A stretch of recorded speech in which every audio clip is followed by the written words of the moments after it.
On se connecte au marché. Bon les amis, ce run aussi, quand est-ce qu'il va finir au sein du CAC 40? Parce que c'est de la folie. Là c'est le 7e jour de hausse, on est à plus de 7800 points. Est-ce qu'on va récupérer les 8000 points? Alors est-ce qu'il n'y aura pas le budget qui va peut-être arrêter un peu l'euphorie? Ou peut-être des résultats de société? J'en sais rien. On a vu que les quelques résultats là sont plutôt vendus, mais bon, ce ne sont pas des valeurs du CAC 40.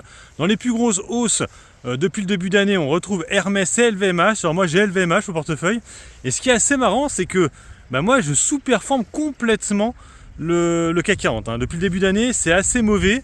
Alors je sais pourquoi, c'est simple déjà. Bon, effectivement j'ai du LVMH, mais d'un autre côté, sur mon ETF VERE, il y a du LVMH ok, mais il y a aussi du Novo Nordisk qui s'est bien pété la gueule ces derniers temps.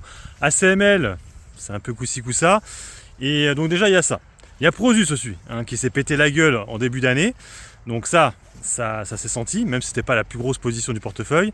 Et puis bien sûr les ETF américains qui n'ont pas fait grand chose. Je rappelle que les indices américains ont complètement sous-performé le CAC 40. Donc le CAC 40 a fait beaucoup mieux que le Nasdaq, même le Dow Jones. Le Dow Jones, je crois que c'était plus 3% depuis le début d'année.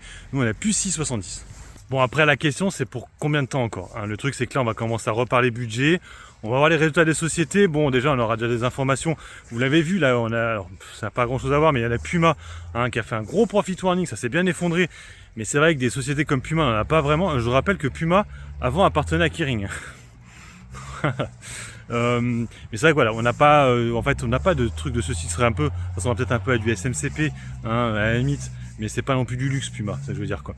Mais bon, on va voir déjà le luxe. Voilà. Donc déjà on verra avec Burberry demain comment ça va se passer.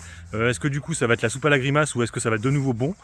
C'est vrai que le luxe c'est ça qui est assez étonnant, c'est qu'il y en a certaines qui vont surnager et d'autres qui vont littéralement s'effondrer. On le voit actuellement sur les équipementiers de chaussures, le sport. C'est-à-dire qu'on a Adidas qui surperforme totalement et d'un autre côté tu as Puma qui fait n'importe quoi, qui a des résultats très décevants. Donc ça pourrait être la même chose du coup du côté du luxe où on aura de nouveau Hermès qui sera en top position et Hermès qui déçoit avec Tiffany et Kering qui déçoit avec Gucci qui serait toujours pas relancé. Donc on va attendre ça, puis on va attendre aussi les résultats des autres sociétés. Je pense à Air Liquide, à Total Energy. On le sait que les résultats vont être moins bons. Total Energy a beaucoup rechuté quand même, depuis les 62, 63 qui étaient ses rythmes de croisière en 2024.